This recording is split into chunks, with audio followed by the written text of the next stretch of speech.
আসসালামু আলাইকুম প্রিয় শিক্ষার্থীরা। এইচএসসি 25 ব্যাচ, তোমাদের পরীক্ষা খুব শীঘ্রই। আজকে হচ্ছে আমরা নতুন একটি ক্লাস নিয়ে হাজির হয়েছি, ফিজিক্স দ্বিতীয় পত্রের অষ্টম অধ্যায়ের। যে আমরা এর আগের দিন হচ্ছে করেছিলাম, সিকিউ ক্লাসটা করেছিলাম। তো আজকে হচ্ছে এই অধ্যায়ের যত টাইপ থেকে এমসিকিউগুলো আসে, বিগত বোর্ডগুলোতে এসেছে, ওই এমসিকিউগুলো আজকে সলভ করব। যেন এই ক্লাস থেকে হচ্ছে যে এই অধ্যায়ের যত ধরনের এমসিকিউ আছে তোমরা যেন সব করতে পারো, বা পরীক্ষায় যেই এমসিকিউ গুলাই আসুক না কেন এগুলার বাইরে আসলে থাকে না, হয়তো একটু চেঞ্জ করে দিতে পারে, বাট এগুলাই ঘুরে আসে আবার। তো আমরা হচ্ছে যে ক্লাসটা করব মনোযোগ দিয়ে। এটা তোমরা যদি খাতা কলম নিয়ে বসে করো তো বেস্ট, যদি নাও করো সমস্যা নাই, জাস্ট ক্লাসটা একটু দেখে যাও মনোযোগ দিয়ে, তাহলেই হবে। তো আমরা শুরু করি তাহলে, কথা না বাড়িয়ে।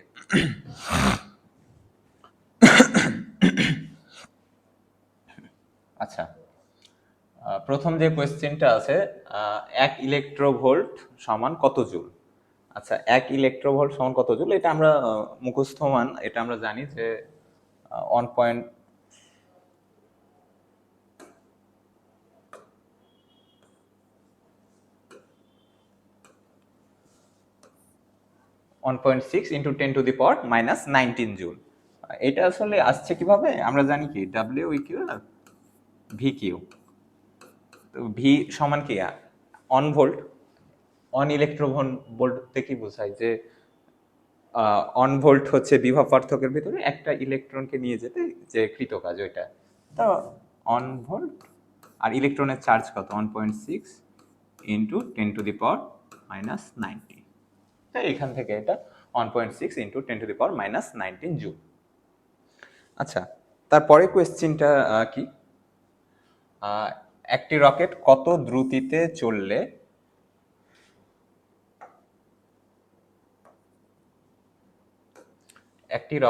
দ্রুতিতে চললে এর দৈর্ঘ্য আদি দৈর্ঘ্যের 1/4 হবে। আচ্ছা, 1/4 হবে। আচ্ছা, আমরা যে সূত্রটা ওইটা কি জানি, এল সমান কি এল নট ইন্টু √1 - v²/c²। এটা হচ্ছে স্থির অবস্থার দৈর্ঘ্য, আর এটা হচ্ছে গতিশীল অবস্থার দৈর্ঘ্য। তাহলে গতিশীল অবস্থার দৈর্ঘ্য কত হবে, আদি দৈর্ঘ্যের 1/4। তাহলে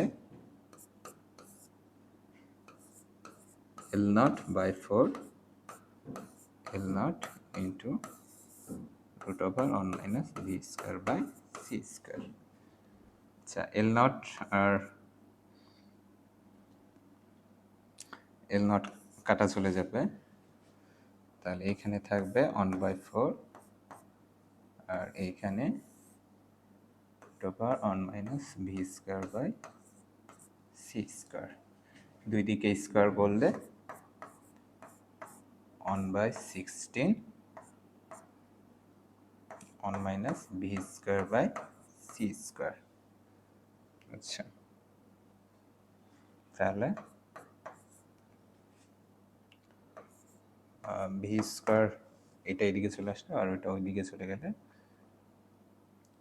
1 - 1/16 ইকুয়াল 15/16 ইন্টু c²। তাহলে v সমান √15/4 ইন্টু সি। এটা আমরা এখন ক্যালকুলেশন করব। √15/4 ইন্টু 3 ইন্টু 10⁸, 2.90, তাহলে এটা ইন্টু 10⁸ মিটার পার সেকেন্ড। ওকে, তারপরে কোয়েশ্চেনটা দেখো, ফোটনের ধর্ম কোনটি। ফোটনের স্থির ভর 0, হ্যাঁ এটা ঠিক আছে। নির্দিষ্ট ভরবেগ আছে, তো স্থির অবস্থার ভর যদি 0 হয় তাহলে হচ্ছে ভরবেগও 0 স্থির অবস্থায়। গতিশীল অবস্থায় কিছুটা ভর থাকে, তখন ভরবেগ থাকে। তো নির্দিষ্ট ভরবেগ আছে, এটা ভুল। চার্জবিহীন নিচের, আচ্ছা চার্জবিহীন এতটুকু, হ্যাঁ চার্জবিহীন, ফোটনের কোনো চার্জ নেই। তাহলে আমরা বলতে পারি প্রথমটা, আর 3 নাম্বারটা তাহলে খ। ওকে,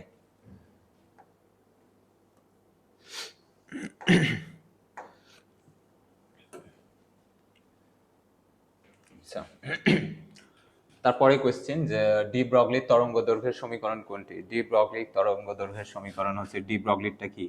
কণা এবং তরঙ্গ দৈর্ঘ্য, lambda equal h by p বা h by m v. Lambda তরঙ্গ ধর্ম, এম এটা ভর, এটা কি কণা ধর্ম প্রকাশ করে। তারপরে নিচের কোন ধাতু থেকে ফটো ইলেকট্রন নির্গত হবে না? এগুলা খেয়াল করো, আবার ওই হবে এটা মনে করো না। আচ্ছা, ফটো ইলেকট্রন নির্গত হয় ক্ষার ধাতু থেকে, যেগুলা ক্ষার ধাতু ওগুলা থেকে ফটো ইলেকট্রন বেশি নির্গত হয়। তাহলে এখানে ক্ষার ধাতু হচ্ছে যে পটাশিয়াম, সোডিয়াম এগুলা তো হচ্ছে ক্ষার ধাতু, সিজিয়ামও ক্ষার ধাতু, অ্যালুমিনিয়ামটা না, তাহলে অ্যালুমিনিয়াম থেকে নির্গত হবে না।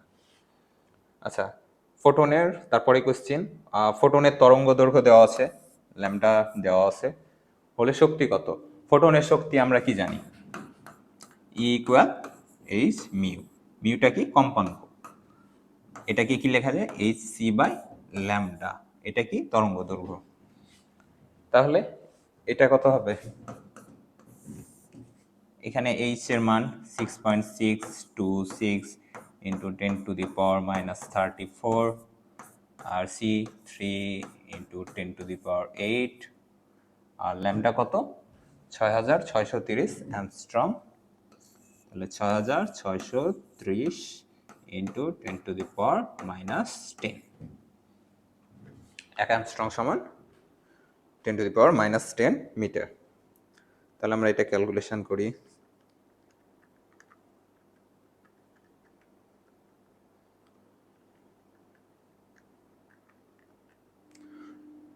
2.99 ইন্টু 10⁻⁻19, এটাকে 3 ধরা যায়। আচ্ছা, এরপরে পেজে যাই আমরা। আচ্ছা, তারপরে যে কোয়েশ্চেনটা আমরা এটা দেখি যে ফটোতড়িৎ ক্রিয়া একটি তাৎক্ষণিক ঘটনা। হ্যাঁ, এটা তাৎক্ষণিক ঘটনা, কারণ এটা হচ্ছে যে কি লাইট পড়ার সাথে সাথে ইলেকট্রনটা নির্গত হয়, মানে মাঝখানে কোনো টাইম গ্যাপ থাকে না, এটা ধরা হয়। তাপমাত্রা দ্বারা প্রভাবিত হয় না। হ্যাঁ, তাপমাত্রা দ্বারা এটা প্রভাবিত হয় না। বিভিন্ন পদার্থের সূচন কম্পাঙ্ক বিভিন্ন হয়। হ্যাঁ, এটা ধাতুর উপর নির্ভর করে। হ্যাঁ, বিভিন্ন ধাতুর অর্ক ফাংশন বিভিন্ন রকম, তাহলে এখানকার সবগুলাই সঠিক। আচ্ছা, কোন পৃষ্ঠে সূচন কম্পাঙ্কটা দেওয়া আছে, ওই পৃষ্ঠে 2400 অ্যামস্ট্রং এর আলো আপতিত হলে নির্গত ইলেকট্রনের সর্বাধিক হচ্ছে গতিশক্তি কত হবে? আচ্ছা, আইনস্টাইনের যে ফটোতড়িৎ সমীকরণটা আছে ওইটা কি? E equal W0 plus EK। আপতিত ফোটনের শক্তি সমান ধাতুর কার্য অপেক্ষক এবং ইলেকট্রনের গতিশক্তি। আমাকে বের করতে বলেছে ইলেকট্রনের গতিশক্তিটা কত, এইটা। তাহলে ইকে ইকুয়াল ই মাইনাস W0। ইটা কত? ওই ফোটনের যে এনার্জিটা, তো ফোটনের তরঙ্গ দৈর্ঘ্য দেওয়া আছে, তাহলে ফোটনের এনার্জি কত হবে? আচ্ছা, আমরা একবারই বসাই দিই। আচ্ছা, এইচ সি বাই ল্যামডা। আচ্ছা, তারপর ধাতুর কার্য অপেক্ষক। আচ্ছা, ধাতুর কার্য অপেক্ষক বের করব কিভাবে? কম্পাঙ্ক দেওয়া আছে, তাহলে H mu.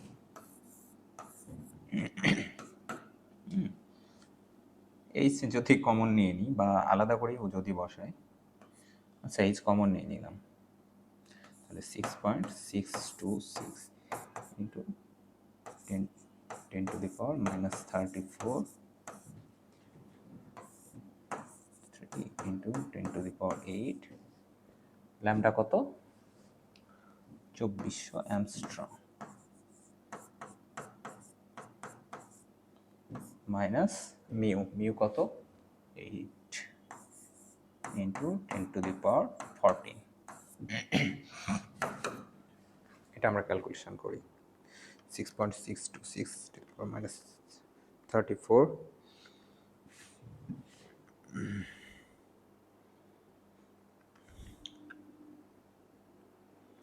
3⁸8, 2400 minus 10 minus 10⁻14। 2.98 into 10 to the power minus 19 joule. 2.98 into 10 to the power minus 19 joule. তাহলে এটা হচ্ছে আমাদের উত্তর গতিশক্তি।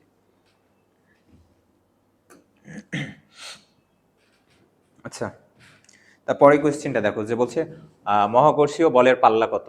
আচ্ছা, মহাকর্ষীয় বল কোনটা? যে মহাবিশ্বের যে কোনো দুইটা বস্তুর মধ্যে গ্র্যাভিটন কণার বিনিময়ে যে বলের ক্রিয়া ঘটে সেটাই হচ্ছে মহাকর্ষীয় বল। তো এটা তো মহাবিশ্বের যে কোনো দুইটা বস্তুর মধ্যে যে কোনো দূরত্বে থাকতে পারে, তাহলে এর তো কোনো পাল্লা নাই, তাই না? এটা অসীম হবে। এটা আমরা জানি যে যে কোনো দূরত্ব থেকে এটা ক্রিয়া করে। আচ্ছা, তারপরে একটা বহুপদী উদ্দীপক থেকে আসছে। আচ্ছা, বলছে একগুচ্ছ এক্স রে রশ্মির প্রতিটি ফোটনের কম্পাঙ্ক দেওয়া আছে। ফোটনের কম্পাঙ্ক দেওয়া আছে। 10 নম্বর কোয়েশ্চেন বলছে যে উদ্দীপকে উল্লিখিত ফোটনের শক্তি কত? E equal H mu. খুবই ইজি, আমরা জানি কি E equal H mu. E equal H mu, তাহলে 6.626 10 to the power minus 34 mu কত দেওয়া আছে? 3 into 10 to the power 17। তাহলে এটা যদি আমরা করি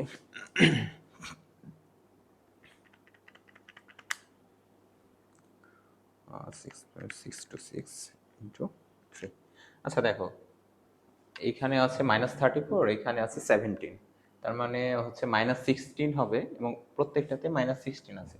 তুমি পুরাটা ক্যালকুলেশন না করে জাস্ট যদি এইটাকে 3 দিয়ে গুণ করো, তাও তোমার অ্যান্সার বের হয়ে যাবে।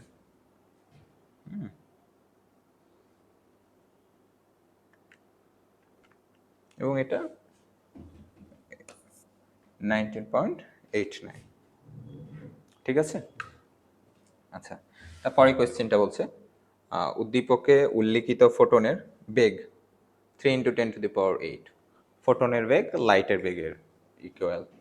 তারপর তরঙ্গ দৈর্ঘ্য দেওয়া আছে 10 অ্যাংস্ট্রম। এটা আমরা চেক করি। আচ্ছা, আমরা জানি কি lambda equal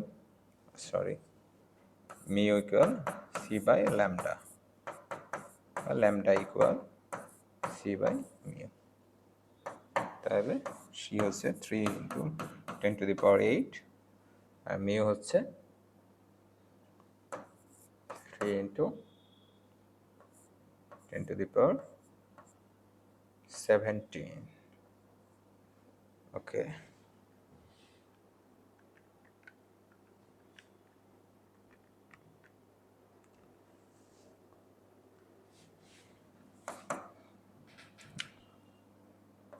-10 to the power -9 metre. আচ্ছা, তো এটা কি 10 অ্যামস্ট্রং বলা যায় না? কারণ এক অ্যামস্ট্রং সমান কত? 10 to the power -10 মিটার। তাহলে 10 অ্যামস্ট্রং সমান 10 to the power -9 মিটার। তাহলে এটাও তো ঠিক আছে, এটাও ঠিক আছে। এখন ভরবেগ। আচ্ছা, ভরবেগ কিভাবে বের করব? আচ্ছা, আমরা ডি ব্রগলির যে ইকুয়েশনটা জানি যে lambda equal h by p. এখান থেকে আমরা পি বের করতে পারবো, আমাদের ল্যামডা আমরা তো জানি। তাহলে p equal h by lambda 6.626 10 to the power -34 আর ল্যামডা কত? 10 অ্যামস্ট্রং বা 10 to the power -9 মিটার।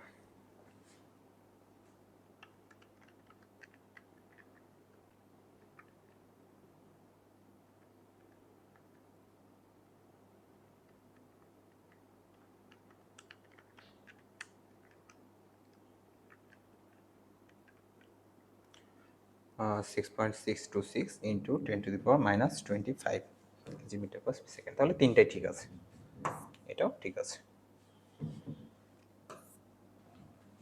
এটা 6.626 ইন্টু 10⁻⁻25। আচ্ছা, এবার আমরা পরের স্লাইডে যাই।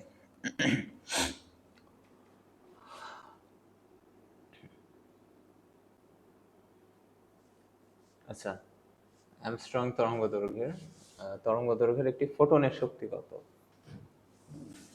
আমরা জানি কি E সমান h মিউ বা hc বাই ল্যামডা। তাহলে hc বাই ল্যামডা এটা। তারপরে আইনস্টাইনের স্থির ভর শক্তির সমীকরণ কোনটি?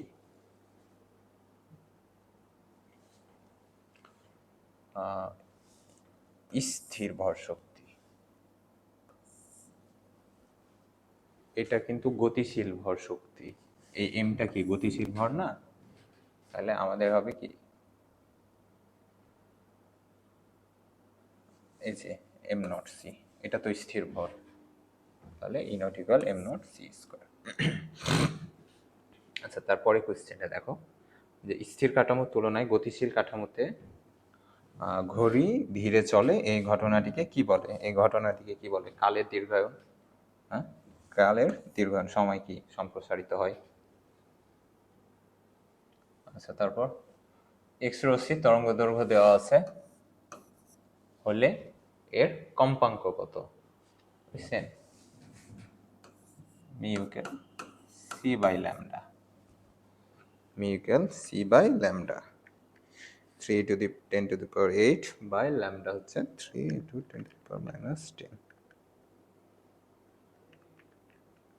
তাহলে 10⁸ হার্টজ। তারপর কোন বিজ্ঞানী শক্তির ক্ষুদ্রতম এককের নাম দেন কোয়ান্টা? আচ্ছা, কোয়ান্টাম ফিজিক্সের হচ্ছে মেন প্রবক্তাই হচ্ছে ম্যাক্স প্ল্যাঙ্ক। হ্যাঁ, ফোটন ক্ষুদ্রতম এককের, এটা তো আসলে ফোটন, তাই না? এটা কোয়ান্টা নাম দিয়েছে ম্যাক্স প্ল্যাঙ্ক। এখান থেকে কোয়ান্টাম ফিজিক্স আসছে। আচ্ছা, কার পরীক্ষায় ইথারের অস্তিত্ব ভুল প্রমাণিত হয়? মাইকেলসন মরলি। তারপরে দেখো, কোনো বস্তু আলোর বেগে গতিশীল হলে কোনো স্থির কাঠামোর সাপেক্ষে তার ভর অসীম হবে, দৈর্ঘ্য অসীম হবে, সময় অসীম হবে। আচ্ছা, ভর অসীম হবে এটা ঠিক আছে, কেন? আমরা জানি কি m equal m naught by 1 - v²/c²। তাহলে যদি আলোর বেগে মানে ভিটা সি এর সমান হয়ে যায়, তাহলে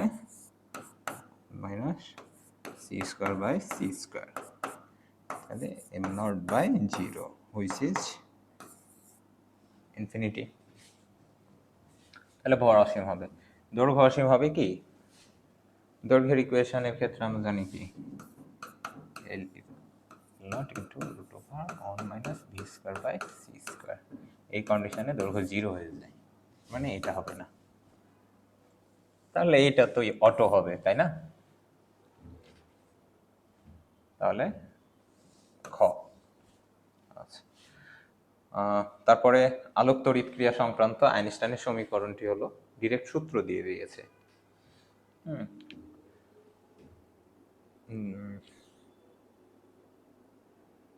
আচ্ছা, সূত্রগুলোকে একটু চেঞ্জ করেছে, কিন্তু দেখো আমরা তো সূত্র দেখেছি যে আপতিত ফোটনের শক্তি সমান ধাতুর কার্য অপেক্ষক এবং ইলেকট্রনের গতিশক্তি। তাহলে এটা ইলেকট্রনের গতিশক্তি, এটা ধাতুর কার্য অপেক্ষক, এটা আপতিত ফোটনের শক্তি। তাহলে গ নাম্বার। তারপরে সোডিয়ামের সূচন তরঙ্গ দৈর্ঘ্য দেওয়া আছে 6800 অ্যাংস্ট্রম, এর কার্য অপেক্ষক কত? আচ্ছা, আবার এটাকে হচ্ছে ইলেকট্রন ভোল্টে দেওয়া আছে, জানি W0 h মিউ। তাহলে এখান থেকে আমরা hc বাই ল্যামডা লিখতে পারি।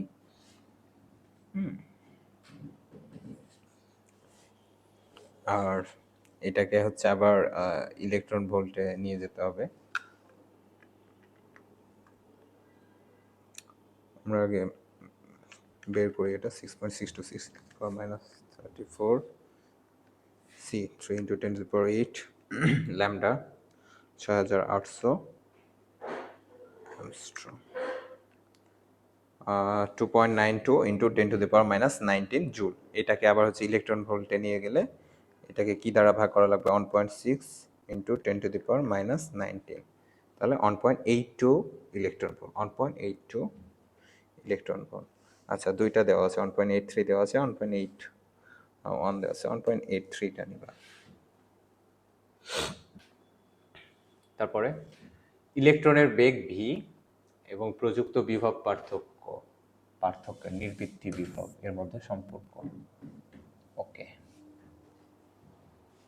আচ্ছা নির্বৃত্তি বিভব ইভি এটা ইলেকট্রনের গতিশক্তির সমান, ঠিক আছে?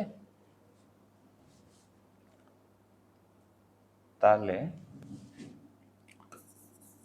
mv square equal 2ev, v square equal 2ev by m, v equal root over 2ev by m, 2ev by m, ঠিক আছে? একটা ইলেকট্রনের গতিশক্তি দেওয়া আছে 500 ইলেকট্রন ভোল্ট, আর এর ডি ব্রগলি তরঙ্গ দৈর্ঘ্য কত? আচ্ছা ডি ব্রগলি যে তরঙ্গ দৈর্ঘ্য এটা তো কি lambda equal h by p. এই তরঙ্গ দৈর্ঘ্য বের করতে গেলে আমাকে ভরবেগটা জানা লাগবে। ভরবেগ এখান থেকে কিভাবে পাবো বলো? আচ্ছা আমরা জানি না যে এটা তো ইলেকট্রনের, তাই না? আমরা কি জানি E K equal p square by 2m, এটা তো আমরা জানি, তাই না?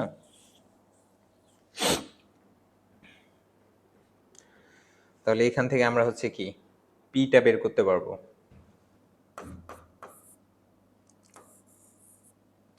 তাহলে পি সমান রুট ওভার 2 ইন্টু ইকে, ইকেটা কত 500 ইলেকট্রন ভোল্ট, তাহলে 500 into 1.6 into 10⁻⁻19।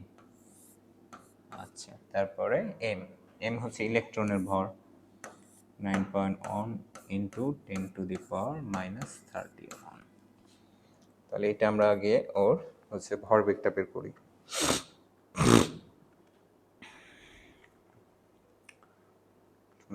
500 into 1.6 into 10⁻⁻19 into 9.1 10⁻⁻31। তাহলে 1.2 into 10⁻⁻23 KG metre per second, এটা হচ্ছে ভরবেগ। আচ্ছা ভরবেগ পেয়ে গেছি, এবার তো আমরা ল্যামডাটা বের করতে পারবোই। 6.626 10⁻⁻34 আর ভরবেগ পেয়েছি 1.2 into 10⁻⁻23।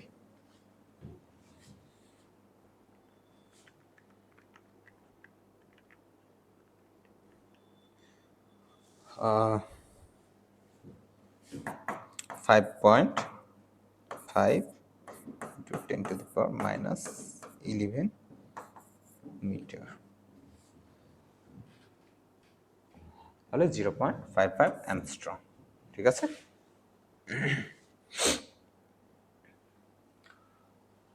তারপরে একটা উদ্দীপক দেওয়া আছে, দেখো যে নিচের চিত্রটি কম্পন ক্রিয়া নির্দেশ করে। হ্যাঁ, তারপরে বিক্ষিপ্ত ফোটনের তরঙ্গ দৈর্ঘ্য কত? এই ফোটনটার হচ্ছে তরঙ্গ দৈর্ঘ্য কত? আচ্ছা ইলেকট্রনের ভর দেওয়া আছে, ইলেকট্রনের ভর দেওয়া আছে। ওকে, আচ্ছা এই ফোটনের তরঙ্গ দৈর্ঘ্যের চাইতে এই ফোটনের তরঙ্গ দৈর্ঘ্য কিন্তু বেশি, তাই না? তো আমাকে হচ্ছে এই ফোটনের তরঙ্গ দৈর্ঘ্য এটাও বের করা লাগবে। এটা যদি আমরা বের করি, আমরা কি জানি, ইকুয়াল সি বাই ল্যামডা। তাহলে lambda equal c by mu. তাহলে এটার তরঙ্গ দৈর্ঘ্যটা কত আসবে? 8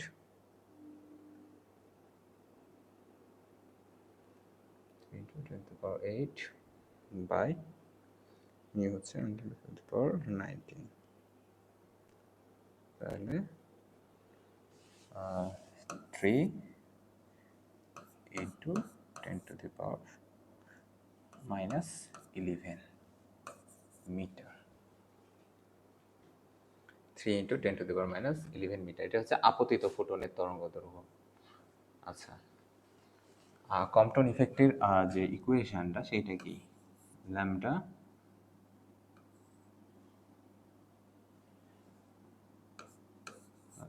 ল্যামডা নট এইচ ভাগ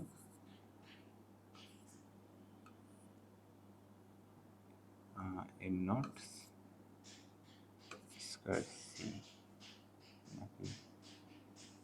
আচ্ছা, একটু দাঁড়াও।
আচ্ছা দেখো, যে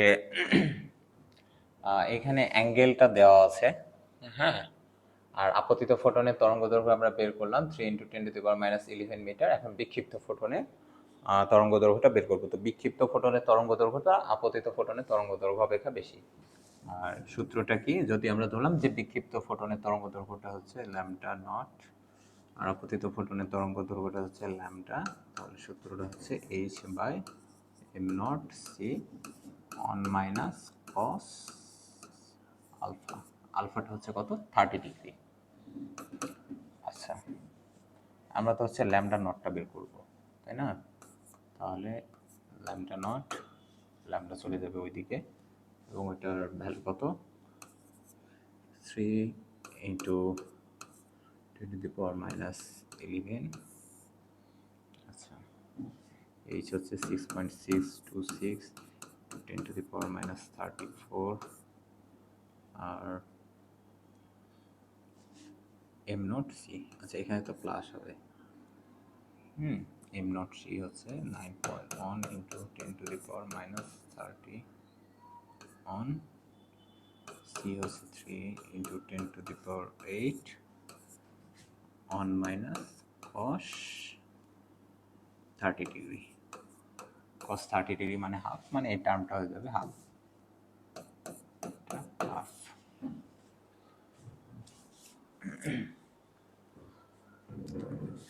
3 into 10 to the power minus 11 plus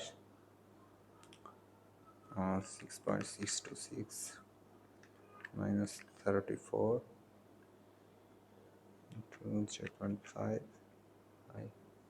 9.1 minus 31 into 10 to the power 8 তাহলে 3.12 into 10 to the power let's leave it there 3.12 এখানে দেওয়া আছে কত 03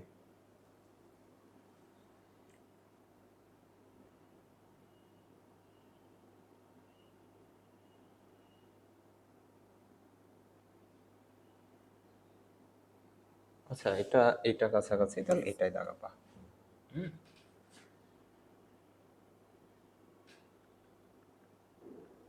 সবগুলো তো ঠিকই আছে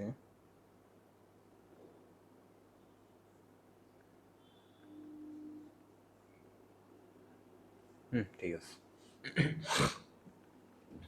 আচ্ছা একটি বস্তু আলোর বেগে ধাবিত হলে তার ভর অসীম হবে বা ইনফিনিটি হবে এটা তো আমরা দেখলাম আচ্ছা তারপরে ফটো ইলেকট্রন নির্গমনের ক্ষেত্রে আপতিত ফোটনের কম্পাঙ্ক সূচন কম্পাঙ্কের চেয়ে বড় হ্যাঁ সূচন কম্পাঙ্কটা হচ্ছে কি ধাতুর যে কম্পাঙ্ক তো ধাতুর যে কার্য অপেক্ষক বা ধাতুর যেটা অর্ক ফাংশন ওইটার চেয়ে যদি আমার ফোটনের এনার্জিটা বেশি না হয় তাহলে তো হচ্ছে ফটো ইলেকট্রন নির্গত হবে না তাহলে হচ্ছে যে ধাতুর সূচন কম্পাঙ্কর চাইতে ফোটনের কম্পাঙ্কটা বেশি হতে হবে আর আপতিত ফোটনের শক্তি কার্য অপেক্ষকের চেয়ে বড় অবশ্যই আপতিত ফোটনের তরঙ্গ দৈর্ঘ্য সূচন তরঙ্গ দৈর্ঘ্যের চেয়ে বড় এইটা ভুল কারণ কম্পাঙ্ক যদি বড় হয় তো তরঙ্গ দৈর্ঘ্য বড় তো এটা কোশ্চেন আসে না কারণ এটা তো ইনভার্স আমরা তো জানি mu equal c by lambda এটা বড় মানে এটা ছোট তাই না তাহলে এটা ঠিক আছে আচ্ছা তারপরে কোশ্চেনটা দেখো যে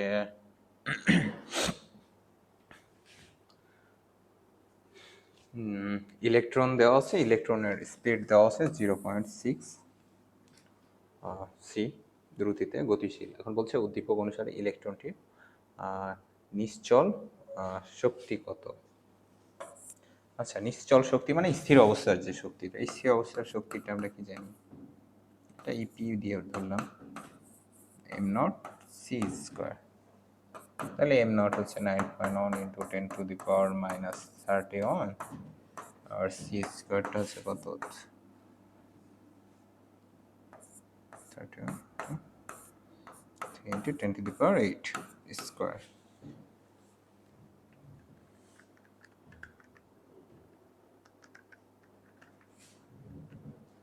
8.19 into 10 to the power minus 14 joule তাহলে এই যে এটা 8.19 into 10 to the power minus 14 joule হ্যাঁ এরপরে বলছে যে উদ্দীপক অনুসারে চলমান ভর ও নিশ্চল ভরের অনুপাত কত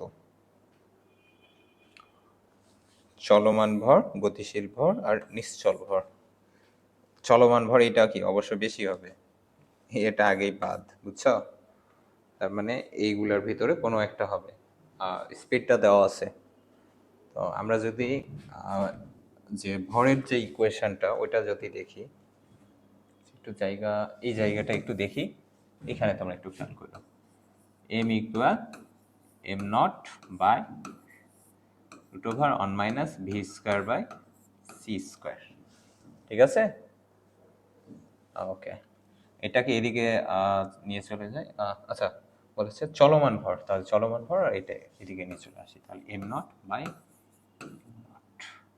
এম নট সরি আর one by root over one minus beta কত 0.6 সি তাই না তাহলে 6 সি এটার উপর স্কোয়ার নিচে সি স্কোয়ার বা m by m naught equal one by root over one minus c square কাটা 0.6 এর উপর স্কোয়ার 0.36 তারপরে অন বাই, তাহলে √0 হচ্ছে 64, ঠিক আছে।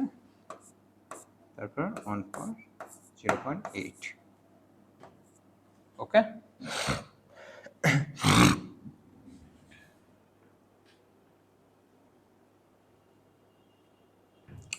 তাহলে তাদের রেশিও হচ্ছে এটা। এই রেশিও কোনটা ফলো করে?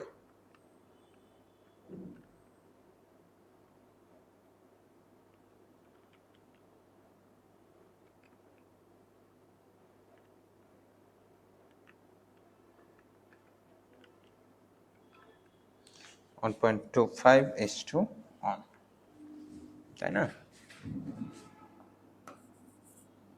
এম আর এম নট, অন পয়েন্ট 0.8, ঠিক আছে।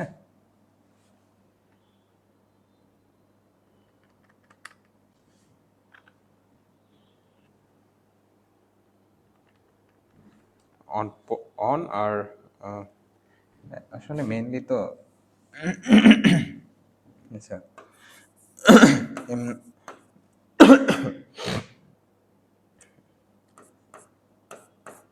0.8,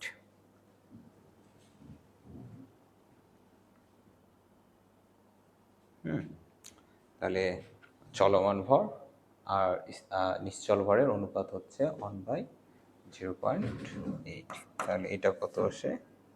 1/0.8, 1.25, ঠিক আছে। তাহলে m/2 m নট ইকুয়াল 1.25:1, ওকে। আচ্ছা, আমরা হচ্ছে লাস্ট স্লাইডে চলে এসেছি, আর 3টা এমসিকিউ আছে। তো এই 3টা ভালো করে একটু দেখো, অনেকক্ষণ ধরে ক্লাস করছো। আচ্ছা, 1 গ্রাম ভরকে সম্পূর্ণরূপে শক্তিতে রূপান্তর করলে মোট পরিমাণ কত? মোট শক্তির পরিমাণ কত? মোট শক্তি কি ইকুয়াল এম সি স্কোয়ার, ওকে। তাহলে এটা হচ্ছে 1 গ্রাম, মানে 1/1000 সি স্কোয়ার, 0.00 সি স্কোয়ার, তাই না? তাহলে 0.00 সি স্কোয়ার। তারপর বলছে 0.8 সি বেগে গতিশীল একটি রকেটের অবস্থা দৈর্ঘ্য এর স্থির দৈর্ঘ্যের কত গুণ? আচ্ছা, দৈর্ঘ্য সংকোচনের যে সূত্রটা, l equal l naught to √1-v²/c²। এখন গতিশীল রকেটের দৈর্ঘ্য স্থির দৈর্ঘ্যের কত গুণ? এটা এল নটের কত গুণ? তাহলে আমরা ভিটা বসাই দিবনি, 0.8c square by c square, l naught into 1 - 0.c² কাটা, 0.8 স্কোয়ার 0.64, হ্যাঁ। তাহলে l naught into √0.36, 0.6 into l naught, okay. তাহলে 0.6 গুণ। তারপর বলছে সূচন কম্পাঙ্কের আলোর জন্য ধাতু থেকে নির্গত ইলেকট্রনের বেগ কত? সূচন কম্পাঙ্কের আলোর জন্য আমরা ফটো তড়িতের যে ইকুয়েশন, এটা কি জানি? ই ইকুয়াল ডাব্লিউ নট বা ইকে। তাহলে এই ডাব্লিউ নট থেকে আসে h mu naught plus half m p square. এখন এই কম্পাঙ্কের সমান যদি আপতিত ফোটনের কম্পাঙ্ক হয়, তাহলে তো এনার্জি তাদের সেম হয়ে যায়, মানে অড ফাংশন যত, আপতিত ফোটনের শক্তিও তত। তাহলে হচ্ছে ইলেকট্রনটা কি কোনো গতিশক্তি পায়? পায় না। তো গতিশক্তি যদি না পায়, তাহলে ইলেকট্রনের বেগ কত হবে? 0 হবে। জাস্ট ইলেকট্রনটা নির্গত হবে, বাট কোনো গতিশীল প্রাপ্ত হবে না। তো আমাদের হচ্ছে আর স্লাইড নাই, এখানে 30টা এমসিকিউ ছিল, 30টা এমসিকিউ আমরা করলাম। তো এইভাবে তোমাদের পরীক্ষার আগে পুরা হচ্ছে পদার্থবিজ্ঞান প্রথম পত্র এবং দ্বিতীয় পত্র। আমরা দুইটাই যতগুলো অধ্যায় আছে তোমাদের সবগুলার সিকিউ এবং এমসিকিউ সবগুলাই কমপ্লিট করবো ইনশাল্লাহ। তোমরা ধৈর্য ধরে আমাদের সাথেই থাকো, এই স্কলারের সাথেই থাকো। চ্যানেলটি সাবস্ক্রাইব করে রাখো, আমাদের ফেসবুক পেজে ফলো দিয়ে রাখো, যাতে পরবর্তী ক্লাসের আপডেটগুলো পেতে থাকো। ক্লাসটি মনোযোগ দিয়ে করার জন্য সবাইকে ধন্যবাদ। আসসালামু আলাইকুম, আল্লাহ হাফেজ।